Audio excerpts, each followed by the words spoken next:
달디달고 달디달고 달디단 밤양갱.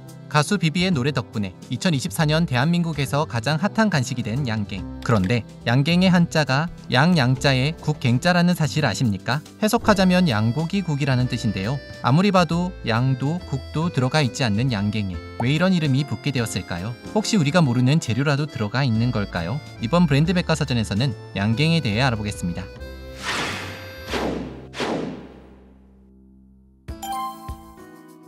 양갱은 우뭇가사리를 냉동 건조시킨 한천에 팥, 설탕 등을 넣고 만드는 과자로 지방이 전혀 들어있지 않으면서도 탄수화물과 당, 단백질을 섭취할 수 있어 운동 후 간단하게 먹기 좋은 간식입니다. 들어가는 재료를 보면 알 수 있다시피 양이랑은 전혀 관련이 없는 음식인데요. 양갱이라는 이름에 대한 일화는 두 가지가 있습니다. 하나는 중국에서 팥과 설탕을 넣어 만든 떡을 양의 간을 닮았다고 해서 양간병이라고 불렀고, 양간병이 일본에 전파되는 과정에서 한자 간 발음과 양 발음이 일본어로는 깡으로 똑같아 양갱으로 잘못 쓰였다는 설입니다. 또 하나의 설은 14세기경 중국에 유학을 갔다 온 일본 승려들이 유학 생활 중 먹었던 양고기 국, 즉 양갱이 식으면 젤라틴 성분에 의해 굳어서 말랑말랑한 떡처럼 되는 것을 보고 그 색과 모양을 본뜬 떡을 만들어 양갱이라고 불렀다는 설입니다. 승려들이 양고기국을 먹었다는 부분에서 의문을 가지시는 분들이 있으실 텐데요. 옛날 불교에서는 봉양받은 음식에 고기가 들어가 있는 경우에는 예외적으로 육식을 허용하기도 했다고 합니다.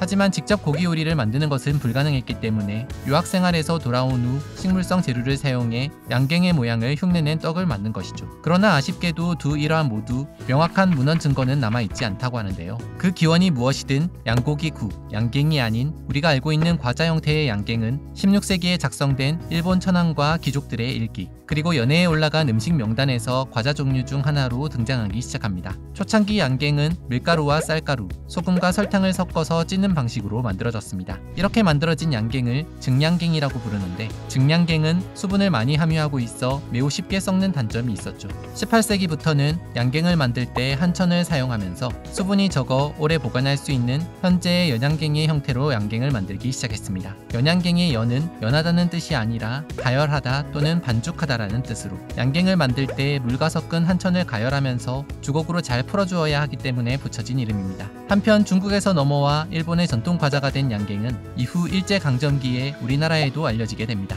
일본어로 요깡으로 소개된 양갱은 우리나라에서도 큰 인기를 얻어 신문에 양갱 만드는 법이 소개되는 등 우리의 식생활에 달콤한 군것질거리 중 하나로 자리잡게 되죠.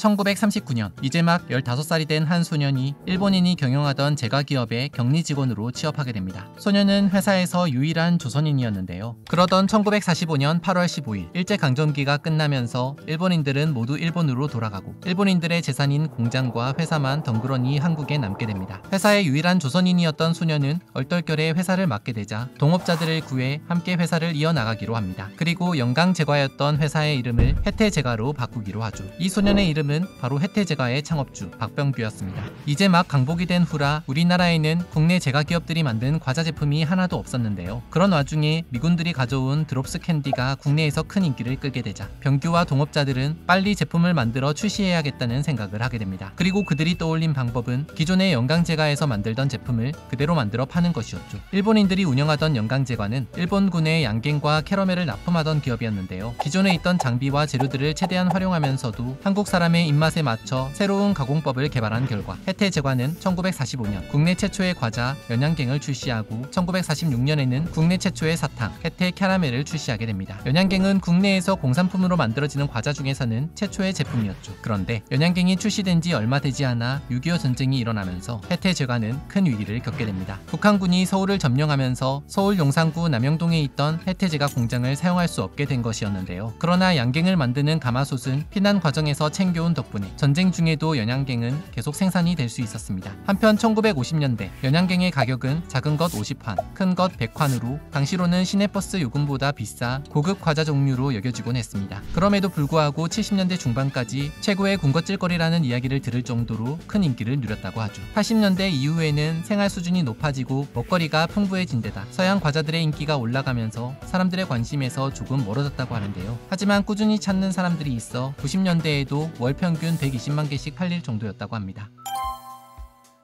혜태 제과가 수십 년간 양갱 시장을 장악해왔기 때문에 다른 제과 업체들은 굳이 또 다른 양갱 제품을 출시해 업계 1위인 연양갱과 싸우려고 하지 않았습니다. 그래서 혜태 제과는 국내 시장을 오랜 시간 독점하며 꾸준한 사랑을 받을 수 있었는데요. 1992년 크라운 제과가 밤양갱을 들고 나오면서 처음으로 연양갱에 맞서는 도전자가 양갱 시장에 등장하게 됩니다. 하지만 밤양갱의 호기 넘치는 도전에도 불구하고 연양갱은 업계 1위의 자리를 쉽게 뺏기지 않았죠. 그런데 문제는 양갱 시장이 아닌 다른 곳에서 시작됐습니다. 양갱, 캐러멜로 시작해 껌, 과자, 아이스크림으로 제품군을 확대한 혜태 제과는 1970년대 브라보콘에 이어 맛동산, 에이스, 샤브레, 누가바, 바밤바 등 히트 제품을 쏟아낸 결과 명실상부 국내 1위 제과 기업으로 성장했는데요. 그러나 1977년 창업자인 박병규가 사망한 이후 경영권 분쟁이 시작되고 전자, 무역, 중공업 등 무리하게 사업 확장을 추진하면서 점점 위태위태한 모습을 보이게 됩니다. 결국 IMF 외환위기가 시작된 1997년 11월 혜태 제과를 포함한 혜태그룹이 최종 부도 처리되면서 한때 국내 1위 제과 기업이었던 혜태 제과는 2005년 양갱 시장의 경쟁자였던 크라운 제과에 인수되고 말았습니다. 수십 년간 팥으로 만든 연양갱 하나의 맛만 고수했던 혜태 제과와 달리 혜태 제과를 인수한 크라운 혜태 제과는 홍삼 양갱, 오곡 양갱, 상황버섯 양갱, 꿀 양갱, 검은깨 양갱, 단호박 양갱 등 다양한 맛의 양갱을 출시했습니다. 이후 양갱 시장은 꾸준히 증가해 2011년 81억 원 수준이었던 시장 규모가 2015년 215억 원으로 크게 증가했는데요. 하지만 최근에는 다시 인기가 줄어들면서 시장 규모가 100억 원 수준으로 쭈그라드는 듯 양갱의 인기는 점점 시들고 있었습니다. 그런데 2024년 2월 13일 비비가 부른 노래 밤양갱이 음원 차트 1위를 차지하면서 노래의 인기와 함께 양갱의 인기도 폭발적으로 증가하게 됩니다. 음원이 공개된 2월 13일부터 3월 6일까지 약 3주간 편의점 양갱 매출은 작년보다 평균 50% 이상 증가하고 온라인 매출은 작년보다 500% 증가했다고 하는데요. 다시 돌아온 양갱의 인기가 계속 이어질 수 있을지 지켜봐야 할 것 같습니다. 지금까지 양갱에 대해 알아봤습니다.